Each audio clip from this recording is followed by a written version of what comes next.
right? I choose what I hear. I choose who's around me, and I choose the input, garbage in, garbage out. It hurts to accept it, but that's the reality. And nothing is going to change if we don't accept it and start changing ourselves too. That speaks to what was inside of me because I'm comfortable with the jackhole. Yeah. We were looking for the American dream. And because we didn't have much back in our countries, and I'm speaking for myself too, like we feel like we have to provide with everything to our kids. I live in hope. I live in trust. I live in faith because I have the receipts to prove it. And not because God just said, oh, you get a miracle and you get a miracle and you get a miracle. No, I did the work. So the facts of my life are based on faith, focus, action, and commitment. No matter what, come what may. And even that ugly thing, that thing that you think, I can never get over this. But I'm speaking about this now that I'm 43. Right. If you ask me at 20, I was very stupid, Ari. Well, listen, I was still stupid at 48. Pero antes de entrar al episodio completo, que por cierto está buenísimo, no se lo pueden perder, quiero decirles que estamos haciendo historia. Finalmente y por primera vez tenemos nuestro equipo profesional de fútbol femenino aquí en Dallas Trinity FC, y tenemos que apoyarlo. Se va a estar enfrentando este 18 de octubre a las 4 de la tarde en el Cotton Bowl, escuchen esto, a Club América Femenino. Este es el equipo más popular de fútbol femenino en todo México, así que el partido se va a poner buenísimo. Pero si aún no te convences, escucha esto. El boleto cuesta tan solo $27 y te da acceso también a la Feria Estatal de Texas, lo cual quiere decir que compras un boleto y tienes 2 experiencias padrísimas. El enlace para los boletos está en la descripción del episodio. Ahora sí, vámonos. So, I always hear this from other people, especially if they are no part of our culture. We are Latinas, the 3 of us here. How are we so resilient? That's the question I get a lot.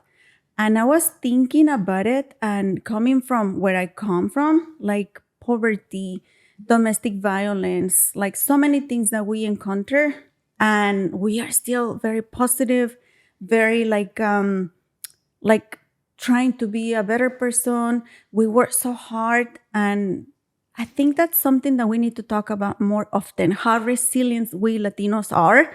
And well, today we have a special guest, Ari y Fer, that came all the way from DC. I know. Hello. Nice to meet you. But Ari, please tell our audience who you are, and then they are gonna find out why I thought you were the perfect person for this topic. Oh my goodness, who am I? Well, I am a daughter of 2 amazing parents, right? Who had 5 children who came out here when we were undocumented at the time. And it's a hot topic right now, but I absolutely believe that the resilience comes from that. So I'm a daughter, I'm a mother, right? I'm an absolute resilient powerhouse, 100%. But more than anything else, I'm just a woman of God who really wants to find hope, love, and joy in anything and everything, come what may. And we are going to be confessing here to God. Our hottest moments, which I don't know what's going to happen, because I know Fer is very it's so hard for you to open up about those topics, right, Fer? Es bien ruda. She's like, is it though? Now it is? I don't know. Is it? I know, right? Oh gosh. We're about to find out, Fer. I know. But I don't feel like it's hard for me to open up about hard topic. It's just, I guess I'm like a very mental, like rational person. So I'm not so emotional. That's the thing. I guess that's what I was trying to say. Did she just call us mentally irrational? No. I mean, well, I don't know about you, but How do I feel targeted right now? Pero Ana, Am I safe? Yeah, I cry about everything, right? So okay, so for example, my 17-year-old dog died probably like a month ago. And when she died, my mom sent me a text message, and I was with friends, and I was like, I mean, my dogs are like, I love my dogs, right? So I didn't cry or anything, didn't make a big deal out of it until I got home and I was like, okay, let's process this. Okay, fine. I can cry now. But it's like, I'm very rational. Like, I can talk about like hard topics and I'm not gonna like, you know? If that makes sense. It's not. No, I don't that's know. what I It's was like- trying to say, but I don't know how to explain it. Right. Because on the other hand, I cry for everything. Like I'm very emotional.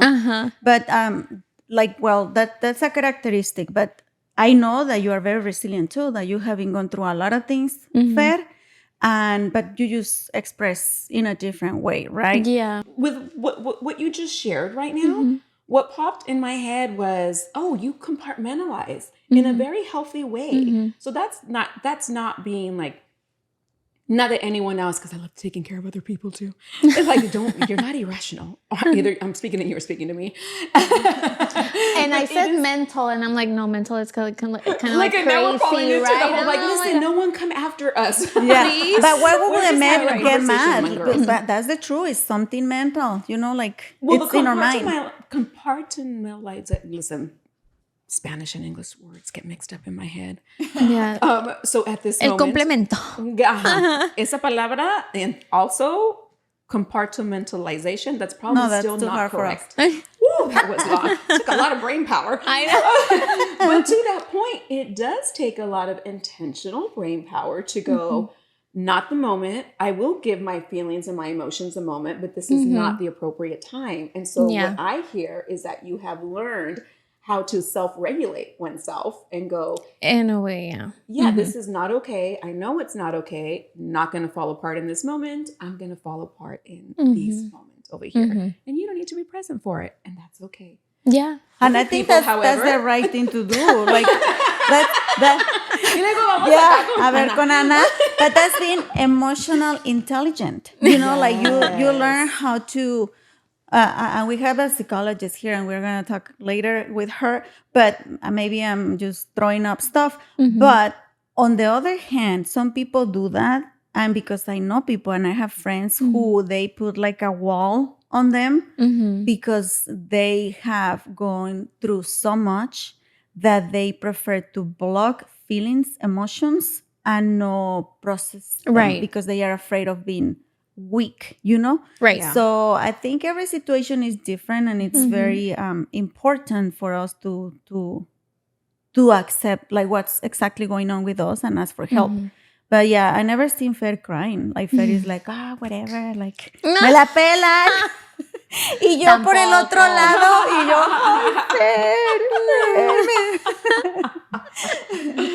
Oh my goodness. It could look like that. But I was going to say, we're not with her 24/7. sí es cierto. You never know. Sí es cierto. ¿Verdad? But I totally get that. Yo puedo ser de los dos lados. So I can get very emotional at times, which, by the way, didn't happen until first bombshell. I was 28 years old and had a 21% heart function. I was given 30 days to live. Heart disease while I was pregnant with my child. Oh my God. We were 6 months, and because he was suffocating in my body, he put me into shock, right? Put me into preterm labor. And that's how we found out that I had heart disease and was given 30 days to live.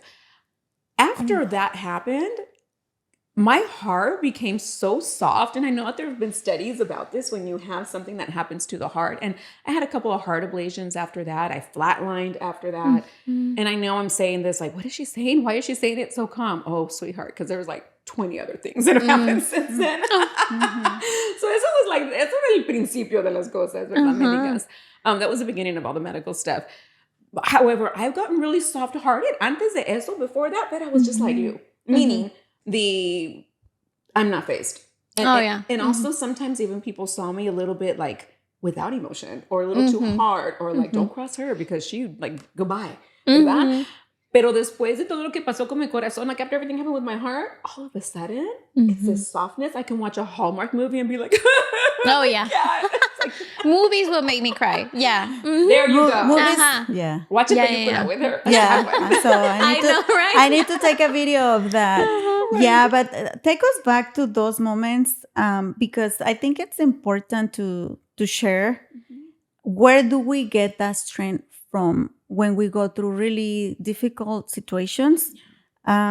because it's like everybody has a difficult life. Like I don't think there is a person that has like the perfect life that they don't suffer. Right. But there is people that faces those situations in a completely different way. And we don't go too far. Like we were just talking about it, how we see, this is very strong to say, but we see depressed kids right now. Mm-hmm. We see kids committing suicide. Mm-hmm. We see kids killing other kids. And for me, that is devastating. And when I think about it, I'm like, so what's happening? Why? And of course, they are suffering. There is something going on in their lives. That's why they get to that point. But why we are not as strong as we supposed to be as society these days? Resilient. Resilient, because I go back to, I had nothing to eat. I had a dad that was abusive and screaming to my mom all the time and to us, saying that we were not worth it. Like so many things happening that for any person will be like, oh, I will be in drugs. I will be a prostitute right now, or I have killed someone already. But that never crossed in my mind. Right. On the other hand, I wanted to become better, to change that. But what if you have another kid, and we speak about the US because it's where we live, where they have everything. You may think that they don't need anything else, that they have the latest phone, they have food, they have, like a house. Right. Why they don't face hard situations the same way? And why they become so, not just weak, but mentally ill through all these things? I mean, it's a heavy loaded question, right? Because it has so many layers to it. But one of the things that I do believe that we have not done well as a society is allow our children to fail, and that it's okay, because we're going to teach them how to fail forward. And unfortunately, what we're doing as parents and or caretakers too, because whoever you leave your child with, you should know how they flow in life, right? Because they're going to pick up things from them. And so if I'm not allowed to fail forward, if I am given a blue ribbon for just putting on my shoes this morning, right? And that was not an issue for me. Like I get it. If it was a really big challenge for you, then yes, you got this. And now you're going to get the next thing, but I don't got to give you $100 or take you to Disneyland or put it all over social media because I'm so proud, because the bar then is set really, really low. Right. Yeah. I didn't get any candies. I didn't get any cookies. I didn't get any of that. I got like rápido, vámonos. Yeah. Apúrate. Yeah. Right. Like hurry up, hustle up, let's Having go. good grades was also like, oh, it's your responsibility. Like you have to come home with good grades. Yes. Oh, I thought you were going to continue with the shoes, because I was going to say, oh, you did that? I did that as a mom. Meaning this part. Yeah. He wanted me to tie his shoes all the time. And I was like, yeah, no, you got to put the shoes on, or I guess you're going barefoot to school. And he was like, no. I'm like, well, we're going to be late. I'm bringing the shoes in the car, and you're going to have to put them on. So he did not. So guess what I did as a mom? Get out the car. There's your teacher. We'll have to explain to her why you don't have shoes on. It's your responsibility. Wow. I gave him all the tools. Do you think he ever went back with no shoes on? No. Yeah. Absolutely Learn how to tie those quickly. But again, it's me not identifying who I am because of what they're not doing. Do you see what happens is that as caretakers or parents, we think that the outcome of what they're doing or not doing reflects on me. No, it reflects on them. I know who I am. I know I'm a good parent. I know I'm creating and giving the tools that you need to do what you need to do, right? And so if you don't do it, that's a you choice, not a me thing. And to learn to separate yourself from that, I think that as a society, we've moved from that because we are not healed. And our unhealed parts come out in our children and in the people that are across from us. So the issue is not them. The issue is me. With us. And I think it resonates a lot with the Latino community that migrated to this country, because we came from a place where we didn't have much. I think most of us, not everybody, but most of the immigrants in this country, we came for need. Not because we wanted to come. It was because we were looking for the American dream. And because we didn't have much back in our countries. And I'm speaking for myself too. Like we feel like we have to provide with everything to our kids.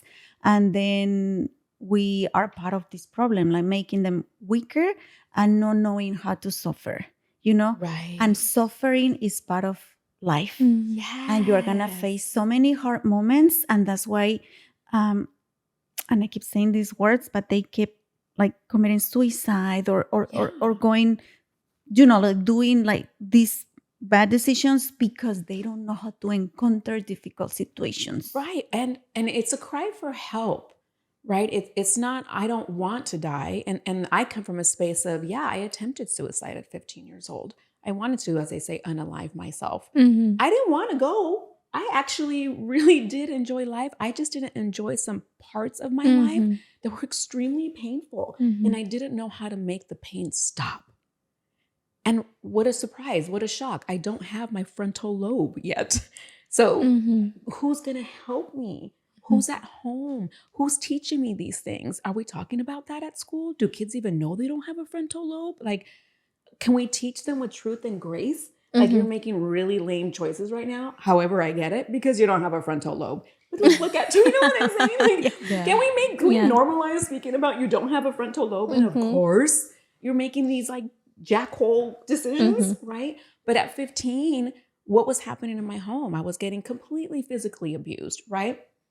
When I go back and I look at my origin story con mi familia, well, when I found out that what was happening to my father when he was young, holy moly, daddy, go ahead, con el cinto, keep beating me. Like, it felt like a play date compared to his story, right? And so being able to speak about those things, and again, truth and grace, right? I can either, in my resilience, I can choose to be resilient with going. For me, what resilience mean is I have facts to support that I can do hard things. And I have multiple of those if I look back in my life, ¿verdad? So I put on my shoes. Great. I didn't know how to put on my shoes before as a little child, ¿verdad? I was only crawling before and then I walked. I can do hard things, ¿verdad? So it's like, those are smaller things, but as life lights at you, más grandes things happen, right? More big things happen to us. And that's evidence that we can do hard things. So when we take away the ability for our children and or anyone else, because I'm not even going to just say that this is kids or teenagers. Adults. Grown adults. Yeah, 100%. We want to save them, right? Or we want, it's just, you're not saving them. You're actually hurting them, because I think that it is a negative on you to take away the power from someone to make a better choice for themselves, because can't you hold them capable? Or is it all about you again? And it's proof too that when we are in more need is when we become stronger and also more creative. And has been happening through history. Like the best inventors, scientists, they discovered things because they were going through suffering and they wanted to solve a problem. And I think it's easier for us because we come from a generation where we didn't have technology.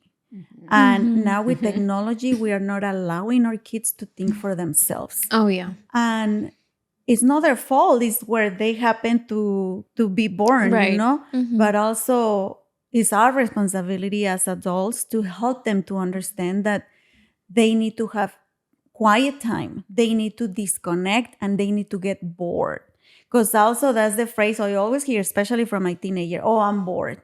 It's good to be bored because it's when you start being creative and when you it's when you start playing with rocks being monsters. If not, you're going to have a phone that is going to draw you perfect, shiny, scary monsters for you in the screen.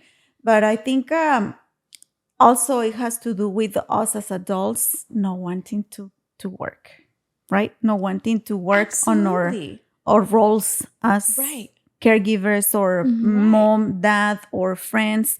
It's easier to keep playing blind or dumb until these problems.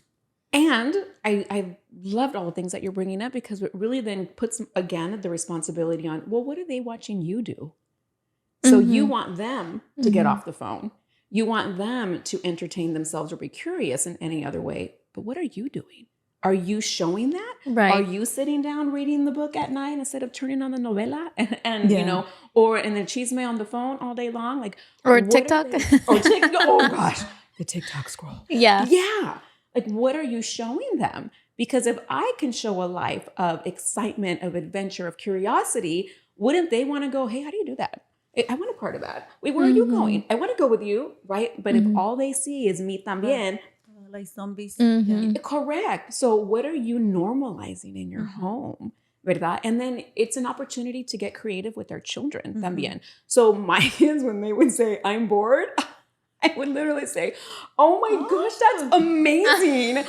Do you know how I don't feel bored? Do you want me to get the toothbrush? Because the corners of the house right there is so much fun. That was my mom and my grandma. We couldn't say I'm bored because no me digas, mijito, porque mira cómo está la casa. Let's all clean. Yeah, And 100%. that's exciting. And they're like, you're crazy. I'm going to go outside and play. Do you guys feel like we are going in reverse, like backwards? Like I feel like humanity took 2,000 years to get where we were in 2000. Like I remember, like I couldn't even talk in front of the adults if I was not part of the conversation. I think we had a lot of manners before. Like we were stronger, like physically and emotionally. Like we were not obese as we are seeing right now. Those issues here too. And I feel like we just started walking backwards, and it scares me in many ways, not just technology, not just resilience. I feel like humanity, we are just destroying like what they got to build in 2,000 years. Even if because I know Fer is very like feminist, even the feminism movement, we are going backwards because some people literally die for us to have the right to vote, for our voices to be heard. But now we are going like to the extremes that are putting society in danger again. Right. I really do believe that if we learn to focus on our sphere and our sphere of influence, like I don't watch TV. I don't even own a TV. I used to. Oh, really? Yeah, That's amazing. I only bought it because my son was coming. He's like, Mom, you know that you're weird, right? Like, can I just have normal. a TV? Right? Exactly. I was like, whatever, Merry Christmas. I'll have a TV in the house. And that's what I did for Christmas. He came out, got it. I laughed because one time I got really sick. And I was like, okay, well, let me do a Netflix or something. And the TV would not work. And it hasn't worked since. I laughed so hard. I was like, no, I'm doing the right thing. Yeah. It's okay. I'll do other things. So I took out my book. I'm a big book nerd. But I protect what I see and what I understand about the world. And I see the world very differently. Meaning I come across, yes, I mean, I'm also on social media and things like that for my own platform. So the algorithm feeds me some things, and especially here where I am in Texas.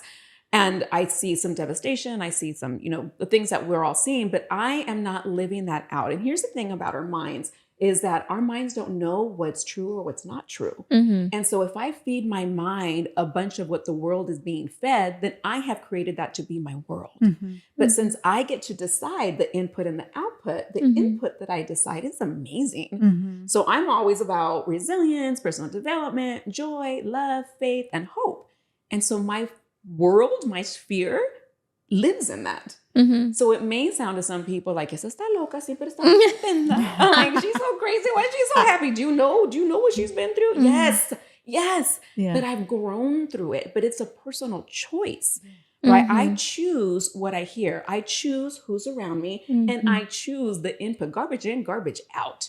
I want goodness to come out of me, right? And so the way that I can affect the world in a positive way changes the world around me.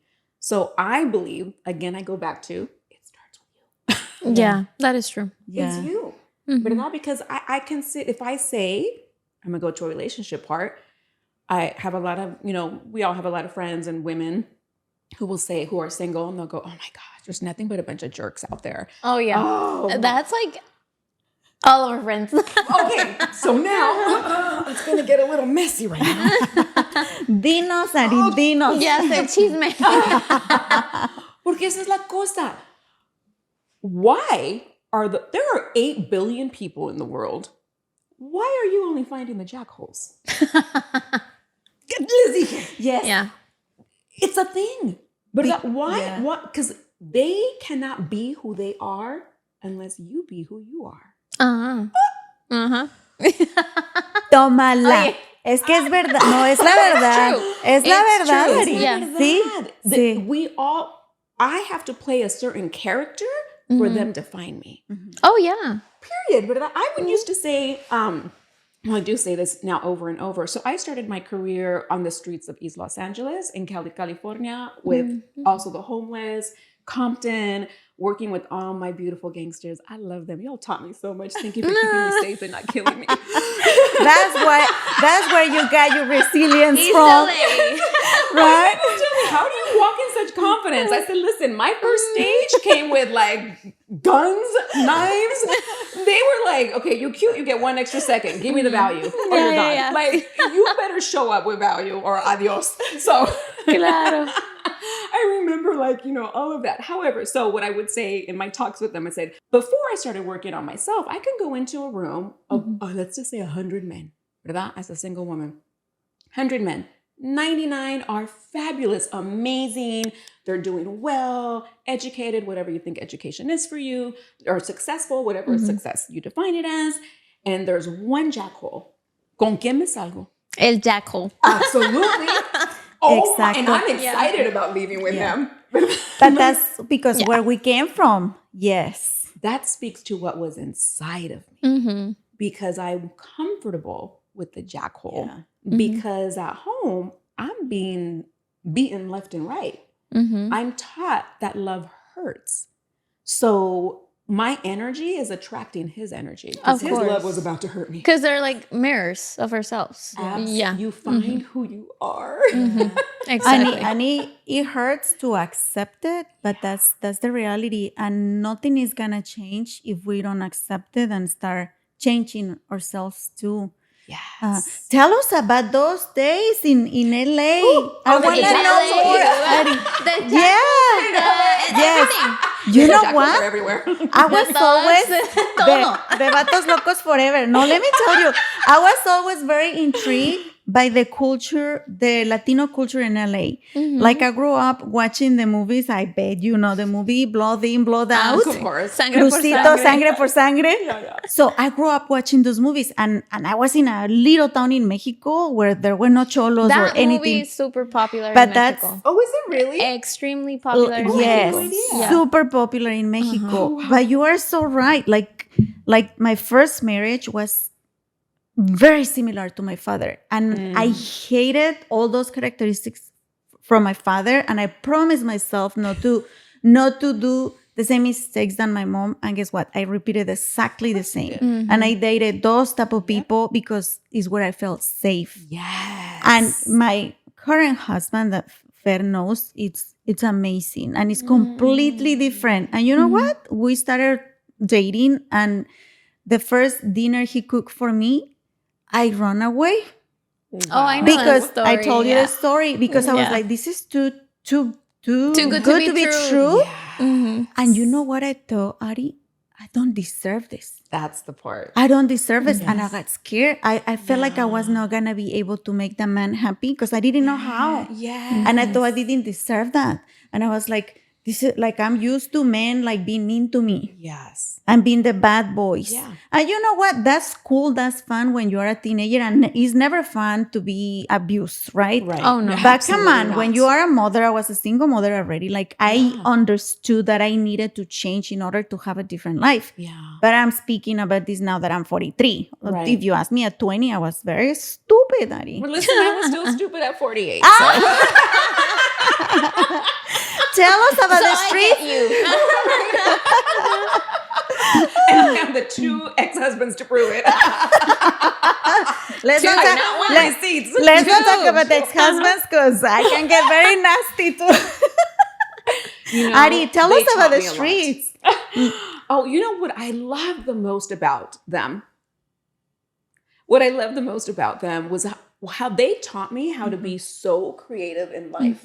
Like in anything and everything, they taught me to get more curious about how to change things literally for you and not against you, because that was for me to decide. When I see and hear about people who are in drug addiction, any kind of addictions, and their therapist, says, oh, they're either a lost cause or I can't work with them, because I have had people that have done that before. That tells me more about you as a therapist than it does about them as a human. Because what you're doing the typical thing of what has worked for all of these clients. But now you're with another human that is hurting in a very different way. And so now you need to get creative and you're like, oh, going, no, it's on them. No, it's on you. Yeah. It's on you to help them find the way, right? The tools, not give up on them. That's how we end up with people committing suicide and things like that, because they think, I must be that bad. If everyone else can get out of it, then it is me. And I'm not saying that people, not to make people responsible, hold people responsible for the decisions that they make, but sometimes those decisions are coming from some very, very, very deep rooted pain. For example, as you just asked, tell me about the streets in that way. I had one mujer, and she was monolingual Spanish speaking. And so I worked with her. I was on the streets of East Los Angeles, and I knew that she was an abused woman. She came from Tijuana at the time. Her name is Teresa. I think it's important to give them names, especially. And no one wanted to work with her because she was dirty, she was foul, she was always drunk, all of the things. And so to me, all it said was, you're in pain. I was not involved in drugs and alcohol in that way, but I know pain.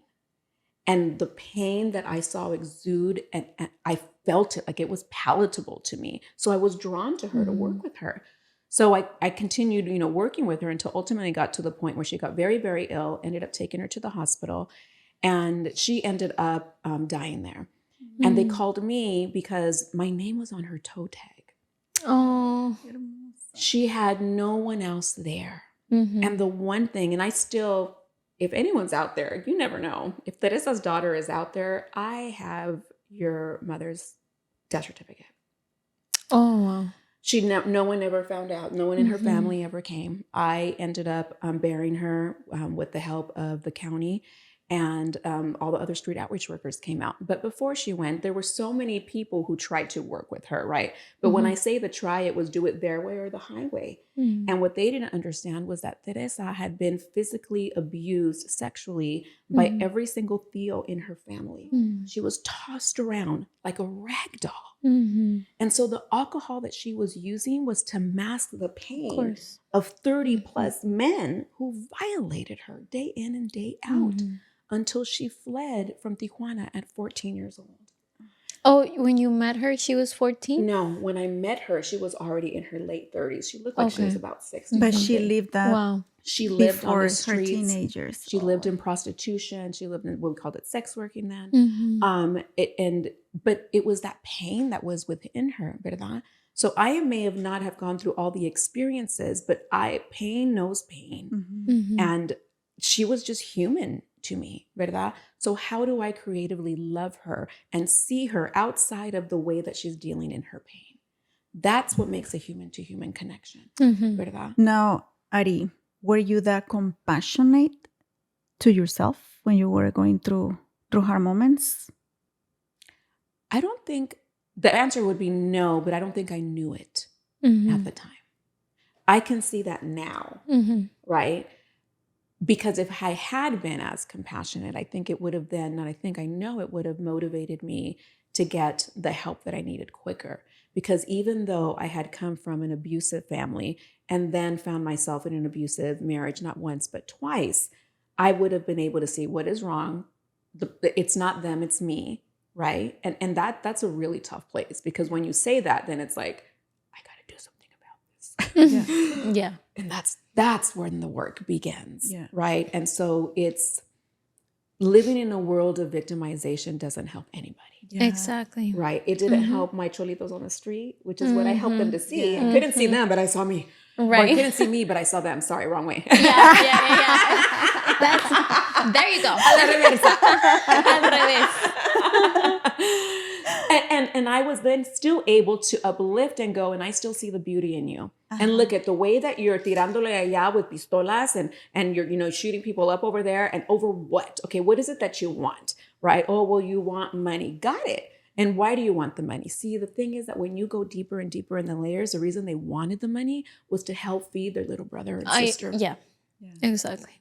So you see the human side of them, which is very hard because we are really good like judging people and not caring about people too. Like we are in that point in this society that we, ¿cómo se dice? Nos deshumanizamos, ¿verdad? We dehumanize us. Yeah. Ari, what happened that you ended up in a bed for a while, paralyzed. Oh, yes.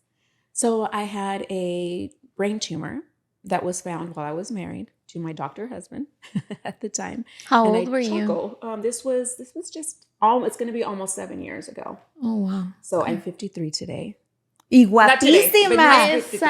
Like, Exacto. Es que, Oh, my God. es que ella se hizo en las calles. Trae la piel dura. bien dura.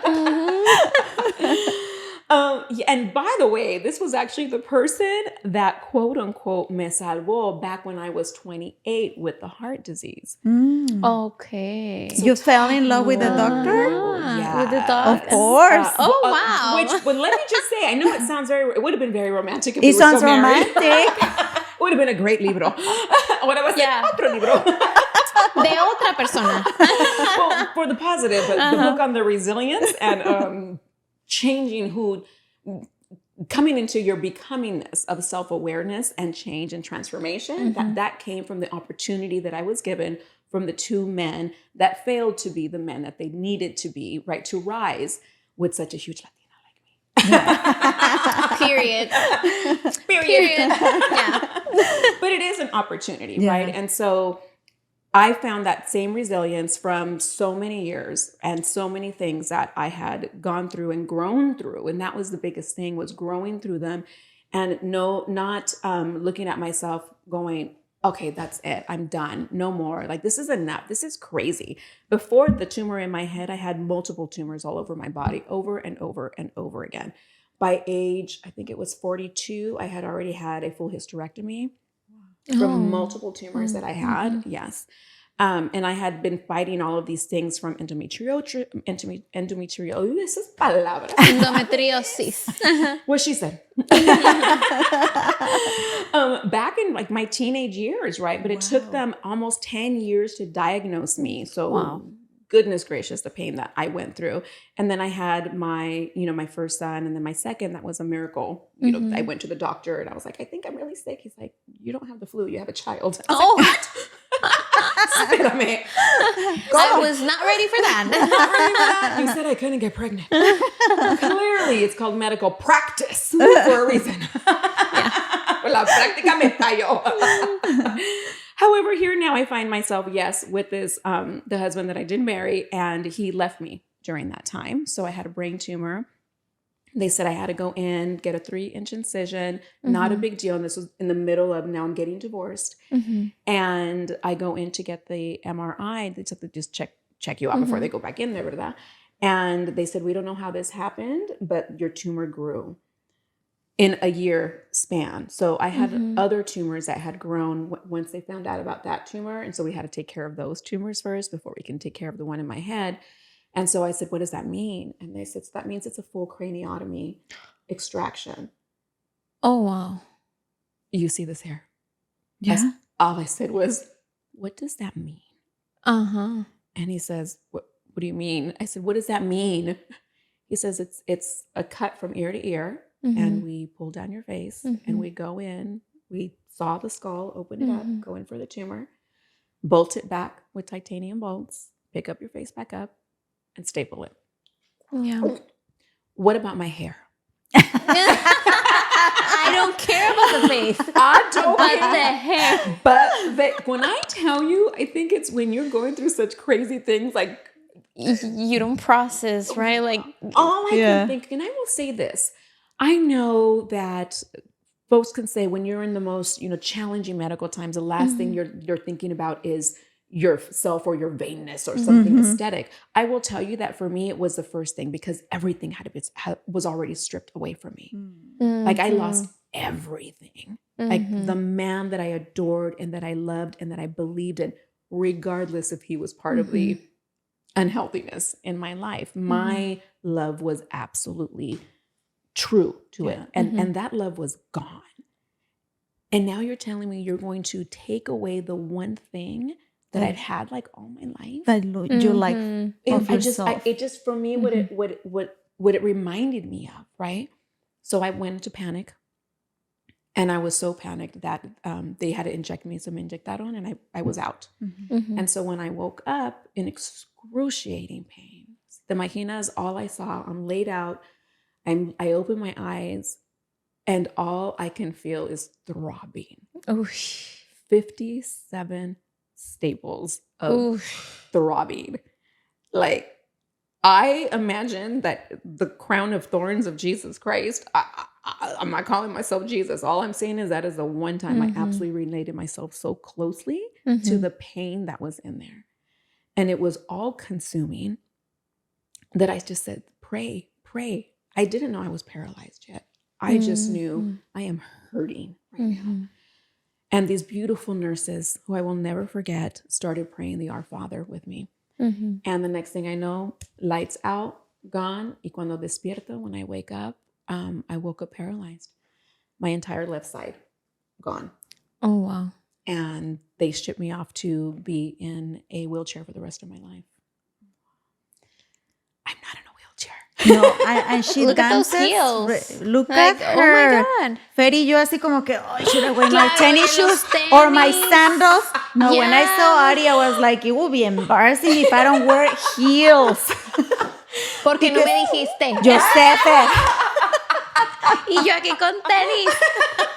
Eso lo tenía de mano. I also, y'all, I walk 8 miles every day. I know that. You walk I know. 8 miles every single Every single day. Literally, No, she's right before I amazing. came here, I just finished up my 8 miles. Por eso no tengo el pelo hecho ni nada. I was like, mira, Yeah. discipline. I got to Yeah. do what I need to do in order to be who I am. To feel good. But Yes. Ari, I bet it was really hard, all the process. They told you no hope. There is no hope for you to walk. What kept you fighting and what kept you like wanting Resilient. to be Yeah. the person you are today? Like, where do you get that strength from? Let me ask you something. Yeah. Deep down, did you know that you weren't going to stay in a wheelchair? Yes. Tú sabías. Era Oh. como, I'm not staying here. Like, there's no way. Without a shadow of a doubt. But I mean, literally, there was zero doubt. But the doubt, and so I want people to absolutely capture this, because I do get folks that who didn't get the healing that I got, right? And they say, "Well, what makes you better than me? You know, why do you think? Why did God love you more? He didn't love me more. He loves us all the same. But what I do know about me is that I am built resiliently different, like crazy loca different. Like, I understand my locaness. Where when you told me what? You told me, you look at me like the first nurse that came to me, or I'm sorry, not the physical therapist that said, what do you want to do, while I was there in the silla de ruedas? And I looked at them like they were crazy. Like, well, what would you do in a wheelchair? What do you want to do? Walk? Like, what a dumb question. I thought that was. And I said that to them. I said, walk. And they were like, she's so cute. Yeah. No one told her. And when I saw that look in their face, I said, dance. I want to dance out. Y dicho y hecho, I not only walked out, but I danced out in 21 days. Damn. Oh my God. That is amazing. 21 days. But when I say that I knew that I knew that I knew, I didn't know that I was going to dance out in 21 days. I didn't know if it was going to take 21 years. I just knew that I was committed to walking. And then, no, you looked at me like I'm not going to. Well, then I'm committed to dancing. Now, what are you going to do with that? And whether it was on this side of the river or en el cielo, cielo. Oh, my goodness. Cielo. This is when I blame the brain tumor. That happened to us all the time, and we never had a tumor, thank God. But whether it was going to happen here or in heaven, in cielito, it was going to happen. So that's what I told my brain. That's what I told my body. Tengo videos and tengo pictures. I never knew I was going to be the inspiration that I am today. I didn't stop and go like... You are. And it's taken me time to see that, because I will breeze right through everything and not realize what a miraculous thing it actually is. And it's really because I have the resilience that I have. Is not to say because I'm greater than, it's because I remember. I remember being an immigrant. I remember not having. I remember I've had my brother that is, up in heaven now, and he was shot down and there was a robbery. And I remember when I went 3 times in a car and came out unscathed. I remember when I had neck surgery and I was in tremendous pain. I remember my son being victimized and I lost everything in life. But I didn't. So I remember that I'm strong. I remember that love doesn't stop. I remember that there's still hope, even when you feel that the world está tragando, when you feel like the bottom just fell out and it's just sucking you in. I remember that what God did for me yesterday, he's still going to do for me today, and he's still going to do for you and me, we tomorrow. So that resilience, I remember.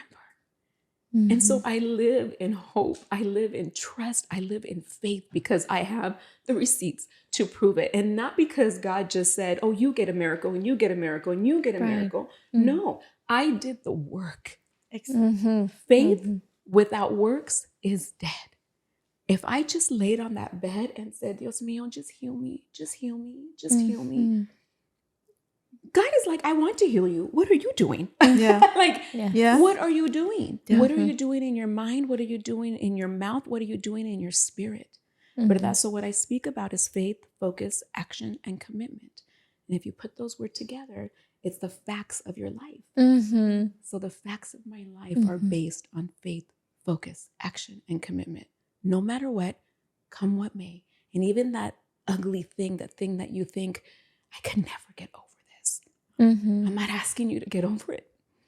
I'm asking you to walk through it with faith, focus, action, and commitment. Because that turmoil that you're living in, that in your belly when you feel like it just keeps turning and turning and turning like a licuadora, that you go, when will it ever stop? And all I want to do is give up. That it will stop. And don't give up. Because you absolutely got this. With tremendous traumatic pain comes the opportunity to find love, joy, and hope.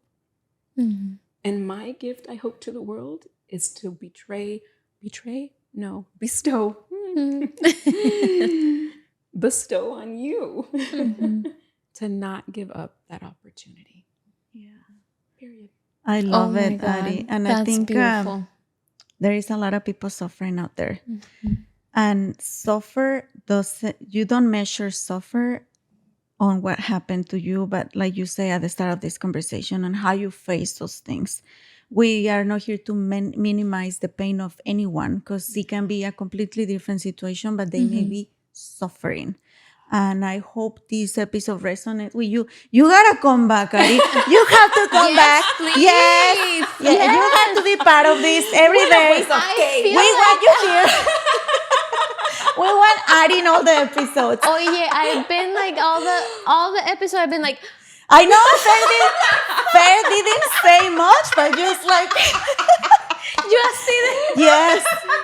Yes, Oh my and God, we hope that you that are listening or watching us, we hope you get that beautiful message from Ari. I'm promising you she's gonna come back. Por And she favor. doesn't live too far from me, so she's gonna come back. Yeah, I do. But I go out there también. Perfecto. Yeah. Yes. But thank you so much, all of you, for watching us. Yes, resilience is not exclusively for Latinos. I think it can be for anyone. And I think it has to do with knowing how to face the different situations we encounter in life. And as you said, faith, love. And I think those are the things that are missing in the world more right now. And that's why we see so many issues happening right now. So thank you so much for sharing your story, Ari. Thank you, Ari. You need to Yes. come back to talk about different topics, because I really love the way you live life. And I think you can touch a lot of lives out there. But thank you, and Fer. And don't forget to follow us on social media as Rollos de Mujeres Media. Visit our digital magazine. rollosdemujeres.com. And we have to dance. Yes. Música, maestra.